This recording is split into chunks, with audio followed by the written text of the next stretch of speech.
Vamos dar sequência justamente aqui ao Jornal da Manhã, porque a acusação feita pela Procuradoria-Geral da República no âmbito do inquérito sobre a tentativa de golpe de 2022 aponta a atuação do deputado federal e ex-diretor da ABIN, o Alexandre Ramagem. Vamos retornar ao Rio de Janeiro, conversar com o Rodrigo Viga. Viga, claro que Bolsonaro é o principal ator aí nessa investigação, mas aí desdobramentos também que atingem, em especial, pessoas que moram e residem aí no Rio de Janeiro. Viga, seja bem-vindo. Muito obrigado, Marcelo. Exatamente. O deputado federal Alexandre Ramagem, que foi candidato a prefeito do Rio de Janeiro no ano passado e ex-diretor-geral da ABIN, Agência Brasileira de Inteligência, foi um dos 34 denunciados nesta terça-feira pela Procuradoria-Geral da República por conta de um suposto movimento de uma articulação golpista naquele chamado 8 de janeiro. Pois bem, meu caro Marcelo, ouvintes, espectadores e internautas da Jovem Pan, segundo investigações da Polícia Federal compartilhadas com a PGR, a Procuradoria-Geral da República, coube a Alexandre Ramagem, junto com o ex-ministro Augusto Heleno, construir o que estão chamando na denúncia de uma narrativa golpista. As investigações da Polícia Federal apontam, inclusive, que e-mails foram endereçados por Ramagem, à época ainda diretor-geral da ABIN, para o ex-presidente da República, Jair Messias Bolsonaro. São arquivos com duas, basicamente, denominações importantes para as investigações e para essa denúncia IPF e PGR, agora consolidada pela Procuradoria-Geral da República. Bom dia, presidente e presidente do TSE. Basicamente, nesses dois arquivos, segundo a interpretação da Procuradoria-Geral da República, escritos, inclusive, em primeira pessoa, na primeira pessoa, escritos por Alexandre Ramagem, ali há claramente orientações para que o ex-presidente Jair Messias Bolsonaro iniciasse uma espécie de onda de ataques ao sistema de votação eletrônica, sistema de urna eletrônica aqui no país. Ramagem, inclusive, foi convocado pela Polícia Federal e ouvido pela instituição no âmbito dessas investigações antes de ser indiciado e negou que fizesse parte da construção dessa narrativa golpista. Apenas disse que tinha por hábito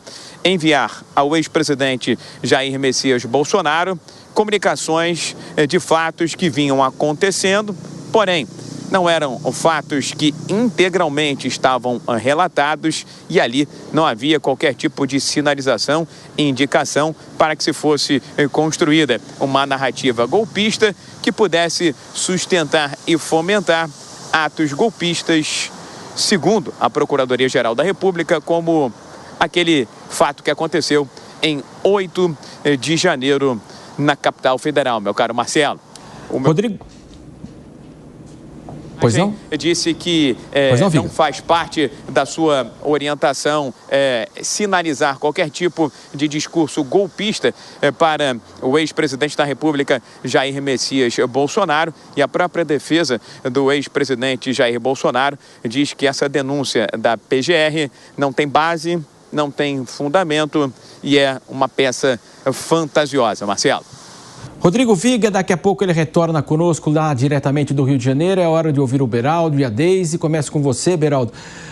Nesse momento, então, o presidente Lula sai do foco, as atenções são para o ex-presidente Jair Bolsonaro, as suas pretensões políticas agora, a questão da discussão de anistia, também ficha limpa, ou seja, é um refresco para o presidente Lula e agora o foco total na direita. Muda totalmente o cenário eleitoral para 26, Beraldo? Olha, Matos, o problema do presidente Lula é que ele está tendo muito refresco e está se esquecendo de governar, está se esquecendo da sua responsabilidade sobre um país em crise. Do lado do ex-presidente Jair Bolsonaro, a gente vê essa denúncia que inclui o delegado Alexandre Ramagem, atual deputado federal, e aí a gente começa a ver alguns pontos assim que me inspiram preocupação, porque o Alexandre Ramagem, independente da opinião que se tenha sobre ele é formado em Direito, fez um concurso para delegado da Polícia Federal, que é um concurso difícil. Não dá para você imaginar que uma pessoa despreparada consiga ser aprovada num concurso como esse. Então, o delegado conseguiu ali dentro da sua carreira fazer uma evolução até que chegou, durante o governo Bolsonaro, em posições importantes na estrutura governamental.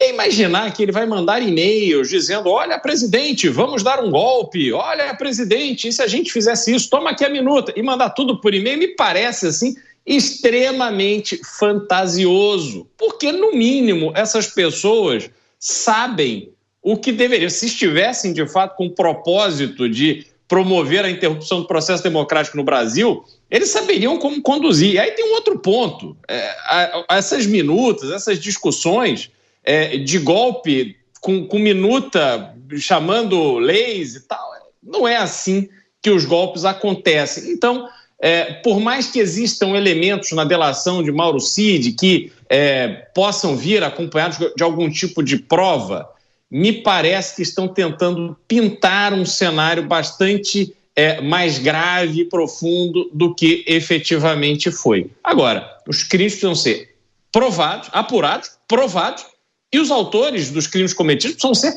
condenados, e que se faça isso dentro das regras do jogo, dentro das regras do processo brasileiro.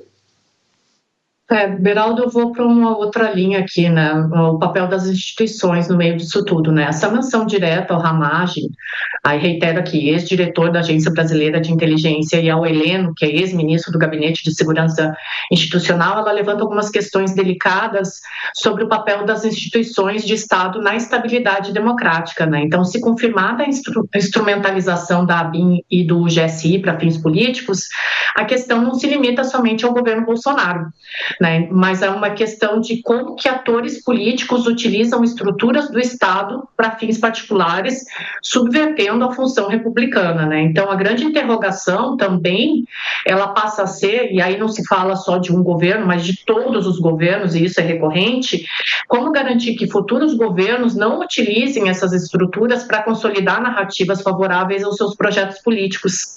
Então, as consequências desse processo todo que a gente está vendo agora, elas são múltiplas, e elas vão desde a necessidade de reforçar salvaguardas institucionais contra o uso político de órgãos de inteligência, até a possível reconfiguração do cenário político para 2026. Mas a gente tem que começar a repensar o papel das instituições de Estado na estabilidade democrática brasileira.